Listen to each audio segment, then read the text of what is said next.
أعوذ بالله من الشيطان الرجيم.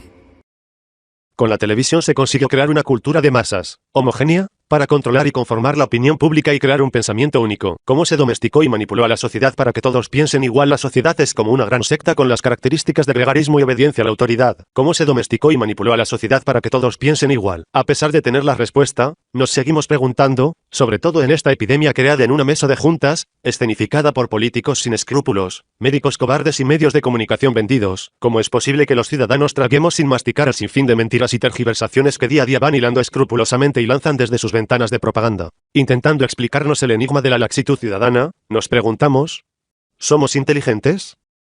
¿Somos cultos? ¿Estamos interesados en saber la verdad? ¿Somos buenas personas? Estas preguntas las podemos despachar con 4 síes. Somos inteligentes, somos cultos, estamos deseosos de saber la verdad y somos buena gente. No cuadra con la realidad. ¿Verdad? ¿Qué ocurre entonces? ¿Cómo se puede entender? Veamos cómo se fraguó este plan macabro de la destrucción de la individualidad. En los siguientes párrafos damos la explicación al enigma. No es opinión, sino puros datos científicos de algunas de las estrategias de domesticación a las que fue sometida la humanidad desde la Segunda Guerra Mundial a través de la radio, la televisión y la música, con el fin de crear un estado de atontamiento general. ¿Nos suena esto? ¿No? Pues de aquellos polvos vienen estos lodos. Lo hago de manera muy resumida, dando solo pequeñas pinceladas. En la década de los 40, el Tavistock, responsable del cambio radical producido en los años 60, trabajó activamente con la Escuela de Frankfurt, afincada en Nueva York, en un experimento sobre el impacto en la cultura de un medio de comunicación como la radio. Aún no había televisión. El experimento, conocido como Proyecto de Investigación de la Radio, se llevó a cabo desde la Universidad de Princeton. En él se tuvieron muy en cuenta las técnicas nazis de propaganda y fue financiado por la Fundación Rockefeller. ¿Cómo no? Unos años después aparece la televisión, a la que podemos añadir todo el mundo de la imagen en general, que reforzaría este impacto en los últimos años. Eric Trist, uno de los fundadores del Tavistock, y Frederick Emery son los ideólogos del programa de control mental a través de la televisión y creadores de la teoría de la turbulencia social. A mediados de los 70 nos obsequiaron con 2 libros sobre el sobrecogedor efecto que 20 años de televisión habían tenido en la sociedad norteamericana. 1. El proceso de ver la televisión es en sí mismo un mecanismo de lavado de cerebro, aseguran. Estudios realizados por estos investigadores y otros concluyen que, sea cual sea el contenido, el visionado de televisión desactiva los poderes cognitivos de la mente y logra un efecto similar al de un narcótico en el sistema nervioso central, convirtiendo al espectador habitual en un sujeto sugestionable y manipulable. Además, descubrieron que estos zombies con el cerebro lavado negarían histéricamente que les pasase nada o siquiera que tales manipulaciones de su pensamiento fueran posibles. 2. Estos especialistas en la conducta humana sostienen que a través del denominado efecto de ablandamiento de conmociones de futuro, la sociedad se ablandaría, debido a problemas comunes, como crisis financieras, ataques terroristas o escasez de energía, y añaden que si todo esto sucede al mismo tiempo, la población caería en una especie de psicosis de masas donde los individuos, al huir de la situación insostenible real, entrarían en un nihilismo total que los haría entregarse a las diversiones y al entretenimiento. ¿No está describiendo la sociedad anterior a la pandemia? Reflexionemos. Theodor Adorno, a quien tanto hemos estudiado y leído en psicología, expresaba así los alcances de la televisión. La televisión es un medio de condicionamiento y control psicológico como nunca se ha soñado. Por su parte, Ernst Schlanger escribe estas significativas palabras a propósito del citado Adorno y su equipo de trabajo. La televisión suponía un medio ideal para crear una cultura homogénea, una cultura de masas, a través de la cual se pudiera controlar y conformar la opinión pública, de modo que todo el mundo en el país acabara pensando lo mismo. Se refiere a Estados Unidos, pero ocurrió lo mismo, más tarde, en el resto del mundo. En los años 60, por designio de los amos del mundo, empezaron a proliferar los grupos de rock, no de una manera natural, consecuencia de los años de bonanza una vez superada la posguerra de la Segunda Guerra Mundial, sino como arma de control de masas. ¿Cómo suena? La manipulación a través de la música y la televisión empezaron prácticamente al mismo tiempo. Aparte de experto en la conducta humana, Theodor Adorno era compositor y musicólogo. Trabajó para el Tavistock y en este experimento aplicó la escala atonal de 12 semitonos de Arnold Schoenberg. La música atonal fue creada en 1910 por Arnold Schoenberg, compositor austríaco y agente del Mi-6. Esta escala consiste en sonidos graves y repetitivos que, según las fuentes, fue tomada de la música del culto a Dionisios.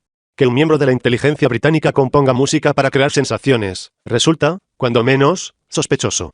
A propósito de esta música dice Richard Warren y Pack, esta nueva forma de música contribuiría a infligir en la psique y en el subconsciente de los norteamericanos una ruptura subliminal mucho más radical y al mismo tiempo totalmente graduada en los vínculos culturales, familiares y religiosos de Estados Unidos. Esto ocurrió de forma natural gracias al cada vez mayor tono desinhibido al que se sometía el cuerpo, el cerebro y el espíritu humano, que la rápida progresión de la escala tonal aportaba fácilmente. Conocí a Richard Lee Pack a raíz de un artículo que publiqué sobre la muerte de Amy Winehouse. Lo vio, le gustó y se puso en contacto conmigo y una semana después me envió varios de sus libros, entre ellos uno sobre los Beatles y su creación y promoción por el sistema. Adorno fue el encargado de elaborar una teoría social del rock and roll. En su obra, Introducción a la Sociología de la Música, habla de programar una cultura musical de masas, como una forma de control social masivo mediante la progresiva degradación de sus consumidores. 3. Teoriza sobre el lavado de cerebro o atontamiento obligatorio. Como experto en la conducta humana explica las reacciones y emociones inconscientes que se producen cuando se oye una canción o varias, de manera repetida, y la identificación con lo que representa. Y también cómo, de alguna manera, queda aislada la individualidad al integrarse en el alma grupal que conforma el conjunto de fans. Lo que vemos que ocurre hoy en los conciertos es la concreción de los descubrimientos de Adorno. Muchas veces nos hemos sobrecogido cuando en un concierto, entre la neblina, vemos cómo centenares de manos en alto se balancean a un lado y a otro, tarareando la canción a petición del cantante que está en el escenario. La escena es como un ritual de socialización, de algún modo comparable a la adicción. Existe un paralelo con los alcohólicos de fin de semana, que beben cuando están en grupo, para integrarse y para conseguir ser, al menos durante unas horas, lo que anhelan y no son en su vida cotidiana. Este tipo de música tiene un efecto cuasi hipnótico. Los 40 principales, aunque nos suene extraño, tampoco fue creado como algo inocente. Según apunta Paul Hirsch en un informe de la Universidad de Michigan, después de la Segunda Guerra Mundial, las emisoras de radio se lanzaron a repetir 24 horas al día las 40 canciones de mayor éxito, con el fin de crear una subcultura, sobre todo, entre los jóvenes. Y lo consiguieron.